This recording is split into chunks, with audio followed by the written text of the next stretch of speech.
Hi, welcome to my channel today. Good afternoon, good evening, and good morning to the world.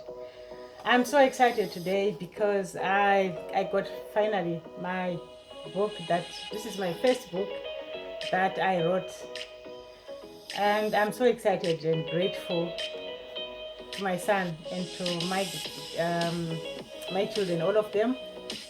I just wrote this book to inspire the young generation. That includes my grandchildren as well and the world over. Anybody who's going to come through this book, I just wish you well and learn from it and hold a hand to someone and share your story as well, just as I did. At this age, and I've managed to write this book. I'm so excited and grateful, and thank my mom, my dad, rest in peace. And I also want to thank my siblings, and I also want to thank the producers of this book, which is Herstorycircle. It's a global platform that have managed me to come to this and produce a book. I've always said I've kept a journal which I've been writing. This is not the first one. I've got loads of them. There are 4 of them which I've been writing for the past so many years. But it never brought me to a point where I would write it. I would think I would write a book and have it published like this copy that I'm holding on here. So thank God the book is out. I've always looked at myself as a failure in life. I have to be honest. I've always found myself compelled to think I can't do anything. I don't think if I try to do something, I will manage. But I've always realized that each time I thought I was a failure, I did accomplish something in my life. In this journey of my life, I've done overwhelmingly well, which I have to pat myself at the back and say, well done. So at this point that I'm going to launch my book, I'm happy to say I'll be launching the book. So many people think they are failures in life. So many people, I think they were once where I was, where I thought I was not good enough. Anything that I did through my marriages, I think through school, when I went to school and I didn't come up and be someone, I didn't go through to become a doctor, a teacher, or whatever. But God had His way on me, so it actually came along, and this is me now. I wrote my book, my first book. And why I wrote this book is I wanted parents of today to remember that a girl child shouldn't be considered as vulnerable. There's something that has got to change in the way we bring children together, if they are boys and girls. I want to believe that parents should learn to treat the children as equals. I have noticed quite a lot that a lot of us as parents, because me included, because I was also there at the time when my children were young. Well, it was different because I was on my own. So I couldn't tell my child that if you misbehave, dad will come and sort you out. So it was like they had to tell each other that if mom comes, whatever you are doing, mom is not going to be happy, which is the difference. So, but parents, a lot of parents, they go to this and say, wait, if your dad comes, I'm going to tell him. This is, I think, has put a demon in the boy child to know that he has got to be feared. And for the father also to think that he's the only one who can control a child. Meanwhile, both parents, it's their duty to to to to tell their child to stop what that child is doing. It's both parents have got to do that. But many times we always use this word, if dad comes, I'm gonna tell him.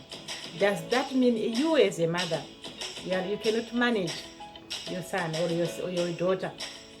So it has to come to a point whereby the girl child is being protected, to say she is vulnerable, because the son, the boy son, has not been taught how to treat his sister well.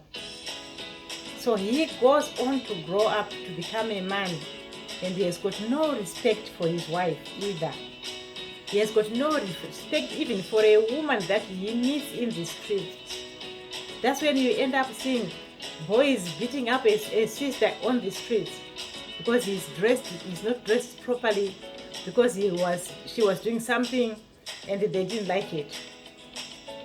Because they've been brought to think they can control a woman. It's their belief that if a woman is not properly dressed, they have a right to beat that woman up. And if they marry a woman and she does something that they don't like, it's their right as well to beat that woman and tell her what to do and what not to do. We bring the boys to a point whereby they think if a woman doesn't listen, she has to be abused, or she has to be treated somehow in a way that she has to understand that you as a man, you are telling her what to do. It's my quest to see that one day the girl child is going to be empowered to a point whereby she can be herself. I think it's for us parents as well to make sure that we empower the girl child. Give her the voice that she really needs. Let her speak up and say her mind is the way she sees it. I don't believe that a girl child can only be empowered because she's married, or a girl child should be led by someone. Someone has got to hold her hand to walk with her through the journey of her life. A girl child has got feelings just like a man.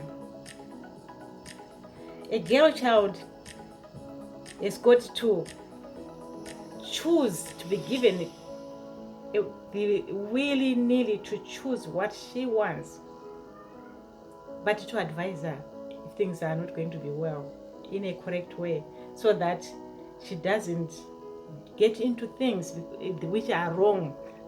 Well, it brings me also to the point that if you ever realized that if you tell someone that don't touch fire, you will hurt your hands, or you will be burnt, your hands will be burnt.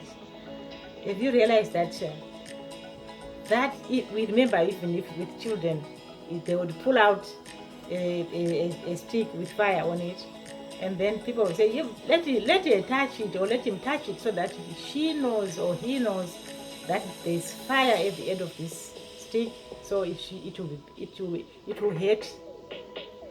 And now with an adult, you cannot control an adult and tell an adult not to do something, because whatever that person has thought would want to do, there's no way you are going to make that person not to do it. Sometimes one would ask, why are you telling me that I shouldn't do this? But you actually went through it yourself, and you came out the other side, which I've come to learn at a very later stage, that it's not about controlling someone. It's about sharing. Maybe just to say, okay, you know what? This is what life is all about, but sometimes it goes on wrong this way and that way. So you have given the person a choice to choose that, no, this is not what I want, but I want to do this. As vulnerable as we are as girls, as they say it, that we are vulnerable, the one thing that I've realized is we end up with partners, they do not know how to treat a woman. We end up with partners who think they are macho, and whatever they decide on you as a woman is what you have to follow. So for that reason, a woman has to follow behind, get kicked, get abused, and whatever, it doesn't matter. Which is why we are now seeing a lot of divorces as we go through our lives. Divorce has been there. It has been there quite a while.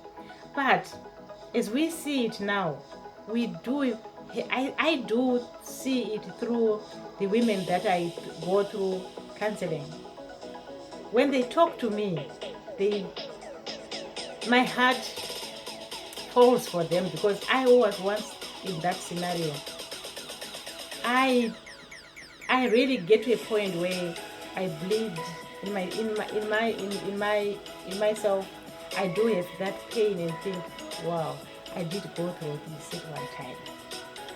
So for that reason, as a girl child, my advice is, do not jump into a marriage before you know yourself first. Get to know who you are. Find out who you are internally. And by the time you get to a point where you have found someone that you think is the best partner for you, take your time as well. Assess that person and see how your journey will be. I think this brings me also to us who are in the diaspora, where we see that people go into what they call a partnership they live in. They are studying each other until they get to know each other, and then they'll come and ask for marriage.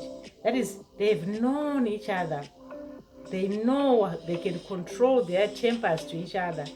They know they can go through their journey together, and now they choose to get married, which I find to be a better alternative than ours, because when I look at the African way, a man will go and marry a young girl who doesn't know anything, and probably even himself as well, because the way he's brought up, he doesn't know how to care or treat for a woman. He's not even ready in a position of knowing that when he's married, he's going to take his wife from point A to point B to point C. But the only thing is, they finally end up having to have a conflict, and that conflict doesn't end up well. Meanwhile, they'll be having children, and the children suffer. So as I am today making an assessment of my book, I've written this book entirely telling my own story, because I realized that if I write a book talking about someone, I will not be able to answer. So I did realize that I wanted to tell my story to my own point and bring out exactly how I felt. Because there were times when I was writing this book, there were times when I had to stop writing it, because I had emotions in me, and sometimes I became emotional and I would cry. That was when I was writing this book. It really brought up my journey from the time I was young.